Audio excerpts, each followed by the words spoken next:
Hey, I'd like to welcome you to another episode of Mission Matters. My name is Adam Torres, and if you'd like to apply to be a guest on the show, just head on over to missionmatters.com and click on Be Our Guest to apply. All right, today I have Colin Lake on the line. He's president and founder of Developing the Next Leaders. Colin, welcome to the show. Hey, happy to be here, happy to be connected with you, and love all you're doing.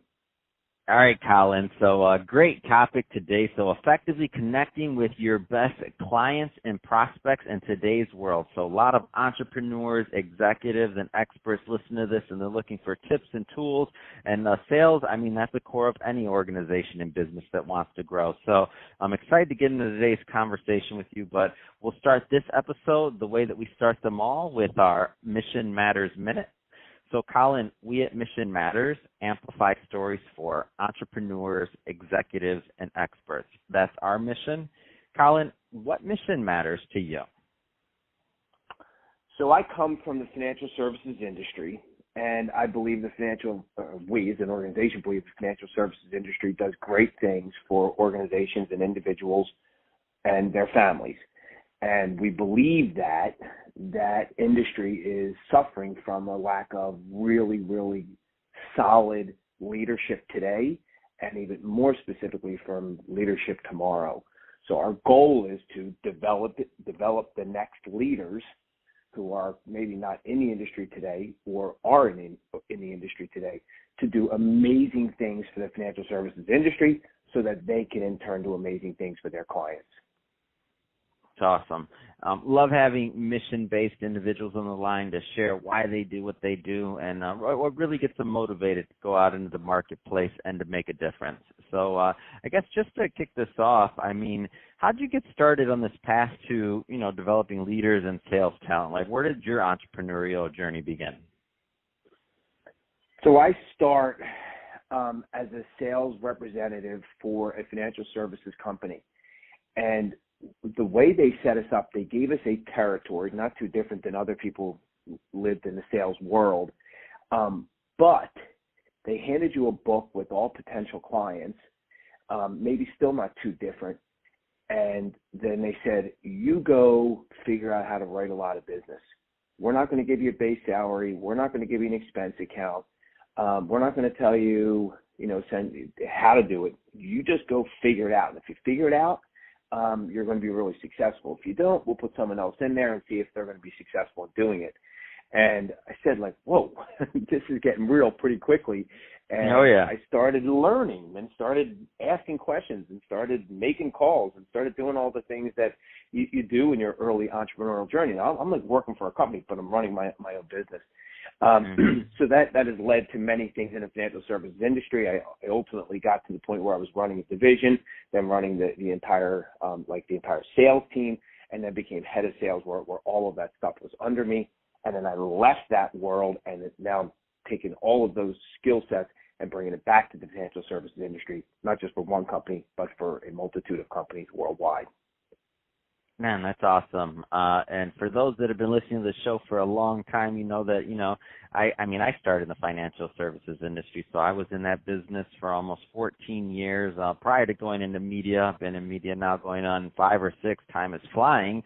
But I don't know, some of the best, most dedicated people I know and have known in my life, they're in the financial services industry. And, a big part of financial services is a sales component, and you do need clients.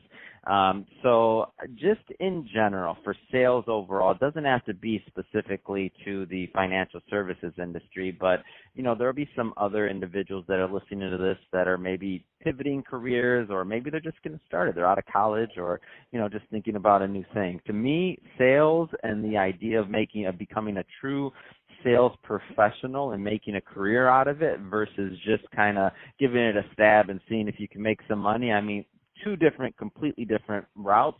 What would you say to those out there that are really considering taking sales and a sales career as a real craft? Like, what kind of things would you tell them? Okay, so there is a world of opportunity out there for salespeople, and there is a larger world of hurdles and challenges to get to those people who are looking for these products that we all have. So there's a challenge there. And so the thing that I would say to the salesperson that I was talking to, or that we talk to every day, is we have to operate under this premise that people want things built for themselves or designed for themselves, or that are focused on what they care about most.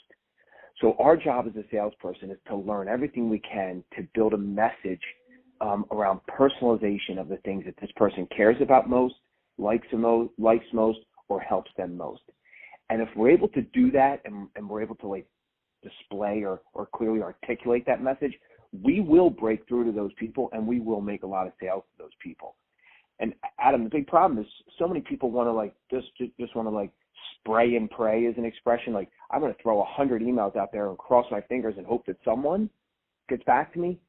That is an old way of doing things, and it is really, really challenging to build a business that way. So we would tell you it has to come from personalization. Awesome. Colin, tell me about developing the next leader. Tell us a little bit more about your company. So we start as a charity. The whole business starts 6 years ago, much like you. It's 5.5, 6 years ago. We start as a charity with this mission of taking people who are leaving the military, they served our country, and helping them make a successful entrance into the financial services industry. That's how the whole business starts. That's how developing the next leaders get to start. Believing that, this industry needs great leaders, needs great future leaders. So as we took these people and trained them really well and helped them get placed at the right firms, and they made big impacts at the firms really, really quickly, these organizations would say, hey, you're really good at training people. Would you come in and train our people on an outsourced basis? And so that's how we got started doing this thing or how we start doing it from a for-profit perspective. Easy for me to say.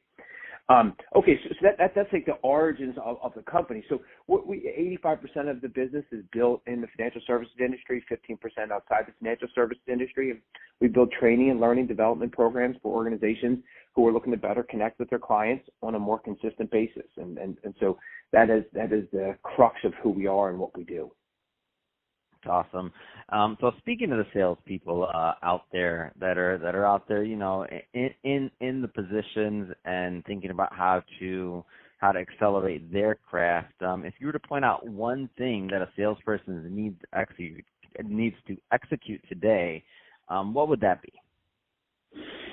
Okay, so this is one of my favorite questions, so I'm grateful for you asking it. A lot of times you'll hear these things that salespeople have a listening problem, and we would suggest that is close, but not the exact challenge that most salespeople face. The challenge most salespeople face, and maybe most humans face, to be perfectly honest with you, is they don't ask the right questions. And so when you don't ask the right questions, the things that people say in response tend to be less interesting to you, and also less interesting to the person who's answering the question. So if I asked you a question, Adam, that you weren't really interested in asking, you're probably not going to be really enthused about answering that question. And so what we have designed is a program to help people ask better questions. And when you ask really, really good questions, the person answering the question answers with enthusiasm, excitement, and depth. And we as the listener are interested and excited and wanting to learn more. And that gives us this ability to really connect with people. So if we're able to figure out how to ask the right question, that comes from that personalization stuff, then we're able to get that person really excited to answer and tell us things that they're not telling anyone else to help us get a leg up on the competitors. Oh, that makes so much sense. It does become the questioning side of things and also the listening side. So, I feel like when organizations are going through and training skills like this, and I talk about this all the time, I'm all about, how do you hire and how do you bring in professionals that are real experts that have a different vantage point than maybe what's grown in-house. I'm not against in-house training. I'm not against any of that. And of course, you need help. But the way I look at it is that when you bring somebody in that's, all they're doing is focusing on sales. All they're doing is working with, in this case, sales, with developing the next leaders. All they're working with, whatever it is, leadership training, organizational training, like all these things, to me, I'm always of the mindset that, that's going to get you to your goal a little bit quicker. So love what you're doing and a fan of it for sure. Speaking a little bit, going a little bit further, talking to that salesperson out there that, that's making it a career in sales. Like, what do they do? A lot of competition out there, obviously, for great paying jobs, to work for great organizations, and also even within departments, right? Like, people want to be, in my experience, and I know whenever I've been on a sales team and when I'm on a sales team, I'm competitive. What kind of things do you think salespeople could be doing to differentiate themselves? Okay, so I think it's like a two-part answer. The first one is to better deploy the science of sales. And so one of the things you can do to differentiate yourself is pay attention to the science. There is so many emails that have been sent and voicemails that have been left and social media outreaches that have been executed. And as a result of that, we have the information at our fingertips, if we're willing to look for it, that tells us when people are most likely to respond or when people are most likely to read your emails. How many characters should be in your emails? How many characters should be in your subject lines? How many characters should be in your social media outreach and your social media posts? Like, there is a lot of science, but so few of us take advantage of that science that exists, so that all of our email outreaches and voicemail outreaches and social media, they kind of all blend into each other, and they're all missing the mark, by a little bit or by a lot, because they're not paying attention to the science. So the first thing is, I think that one of the things we can do is get the science right to differentiate ourselves. If we do that, people recognize it. Obviously, the science is right because that's what people recognize the most. So use that. People will recognize your outreach more. That's one. Two is really work to brand and personalize who you are and who you best serve, and then consistently connect that. This is the personalization thing we said a few minutes ago. Consistently connect that with the clients that you want to work with. So the old adage is get the science right and then get the art right, or the art and science of sales. But if you can get the science right, and then from an artistic perspective, how do you truly differentiate yourself? You clearly articulate who you best serve and why you best serve them, and then you take that and put that in all of your communication and your outreach in a personalized way for that specific person. So circling back, Colin, to developing the next leaders, what types of clients or organizations typically get the most value out of working with you and your team? Is this an enterprise solution, middle market? Do you work with small businesses? I mean, give us a feel for the types of clients that make the most sense. So thank you for that question. So there is definitely the small market or entrepreneurs who hire us. These are think about a crypto company who has 6 or 8 salespeople, and they're just getting, ramped up and getting rolling. Or think about the financial advisor practice who has 4, they're an independent financial advisor practice, and they're looking to figure out how to reach people better, and they're looking to grow better or more effectively. So that's the smaller. That's one side. That's, I said, 85% of our business is in financial services. About half of that 85% comes from those smaller entrepreneurs. The other half comes from the enterprises, the Fortune 500 companies and the names that you would all know, like the Bank of America Merrill Lynch's, or the Lincoln Financial Group, or any of those big ones. That, again, the names that folks would know really well are the ones that reach out to us. So not so much the middle market, but the smaller entrepreneurial ones who are looking to grow with the people they want to grow with, and then those larger companies who have big sales organizations who are looking to help them connect better. That's awesome. Well, Colin, I'll tell you, I know we just barely scratched the surface on sales and your wealth of knowledge and what you're doing, but we're about out of time for this episode. So that being said, if somebody is listening to this and they want to connect with you and your team, I mean, what's the best way for them to do that? Yeah, so thank you for asking. Developingthenextleaders.com. So it's all 4 words, developingthenextleaders, plural.com. Is, of course, the easiest way. That's our website. You'll see lots of videos. You'll see our podcast, which we got to get you on our podcast soon. So you'll see our podcast. You'll see the tools we have, and you'll of course have all the ways to communicate with us. That's one way. Second way is we're really active on LinkedIn, and that's under Developing the Next Leaders. And then of course Colin Lake is my name, so I have my own account as well, which we're actively posting on there. You'll see lots of content on there for sales folks and sales organizations. So yes, so thanks for asking that, and we're always open to communicate with more folks for sure.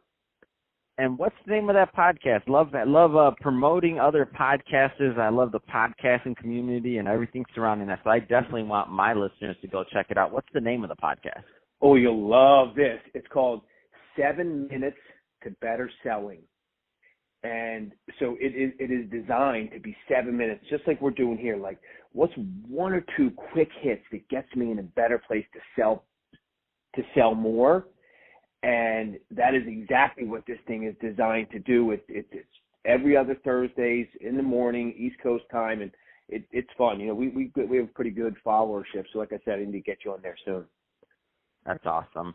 And just for the listeners, we'll put all the information in the show notes so that you can just click on and head right on over and check out Colin and his team. And of course, don't forget to go head over and check out the podcast, especially for all those salespeople out there that are looking for tips and things to do. I mean, Colin and his team putting it together for you.